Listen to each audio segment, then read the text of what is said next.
నగరంలో అంబేద్కర్ జయంతి ఉత్సవాలు ఘనంగా నిర్వహించనున్నారు. ఈ క్రమంలోనే ఖైరతాబాద్ నియోజకవర్గం బంజారా హిల్స్ జీవీకే సర్కిల్లో అంబేద్కర్ విగ్రహాన్ని కేంద్ర మంత్రి కిషన్ రెడ్డి అభిషేకం చేశారు. పంచామృతాలతో అభిషేకం చేసి పూలతో అలంకరించారు. అనంతరం అంబేద్కర్ విగ్రహానికి పూలమాల వేసి నివాళులర్పించారు. బీజేపీ చొరవతోనే అంబేద్కర్ కు భారతరత్న వచ్చిందని గుర్తు చేశారు. అంబేద్కర్ చివరి శ్వాస వరకు దేశం కోసం పోరాడారు. కానీ ఆయనకు కాంగ్రెస్ మోసం చేసిందని కాంగ్రెస్ పై ఘాటు వ్యాఖ్యలు చేశారు. అంబేద్కర్ ను అడుగడుగునా కాంగ్రెస్ అవమానించిందని మండిపడ్డారు. కాంగ్రెస్ ను ఓడించేందుకే కాంగ్రెస్ పనిచేసిందని నిప్పులు చెరిగారు కిషన్ రెడ్డి.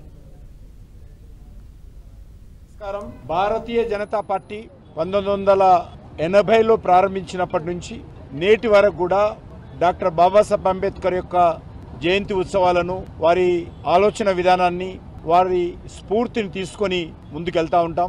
భారతీయ జనతా పార్టీ చొరవ కారణంగానే అంబేద్కర్ గారి యొక్క చిత్రపటం పార్లమెంట్ సెంట్రల్ హాల్లో పెట్టడం జరిగింది. భారతీయ జనతా పార్టీ చొరవ కారణంగానే డాక్టర్ బాబాసాహెబ్ అంబేద్కర్ కు భారతరత్న అత్యున్నతమైనటువంటి మన దేశ పురస్కారం అందించడం జరిగింది.